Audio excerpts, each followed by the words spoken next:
తెలుగులో ఒక నానుడి ఉంది. తింటే ఆవకాయ అన్నమే తినాలి, వింటే రామాయణమే వినాలి. అంటే ఆవకాయ అన్నం ఎంత రుచిగా ఉంటుందో అంతే మధురంగా రామాయణం కూడా ఉంటుంది అని. సరే కానీ అసలు విషయానికి వస్తే ఈ మధ్య తెలుగు రాష్ట్రాల్లో ప్రీ వెడ్డింగ్ షూట్లకి బాగా ఫేమస్ అయిన హైదరాబాద్కి 50 కిలోమీటర్ల దూరంలో ఉన్న అమ్మపల్లి శ్రీ సీతారామ స్వామి ఆలయానికి అయితే వచ్చిన.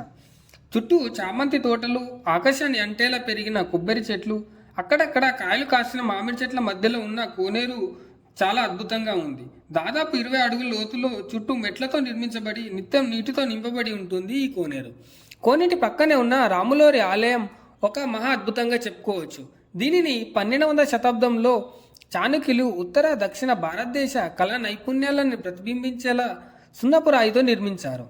భక్తులు సేదతీరడానికి ఇక్కడ పొడవాటి ప్రకారాలు, దాదాపు 40 అడుగుల ఎత్తులో వరకు నిర్మించిన రాజగోపురం చూస్తే అలనాటి ప్రాచీన వైభవానికి సజీవ సాక్ష్యాలుగా చెప్పుకోవచ్చు. వైకుంఠ ద్వారం గుండా పోయి శ్రీ సీతారామ లక్ష్మణుల దేవతామూర్తుల దర్శనం ఎంతో ఆనందాన్ని కలిగించింది. ఇక్కడ పెద్దగా పెట్టే ప్రసాదం ఎంతో రుచిగా ఉంటుంది. ప్రతి ఆదివారాలు మధ్యాహ్నం జరిగే అన్నదానం, ప్రాప్త సంధ్యా కాలంలో ఈ ఆలయం యొక్క అందం మనల్ని మంత్రముగ్ధుల్ని చేస్తుంది.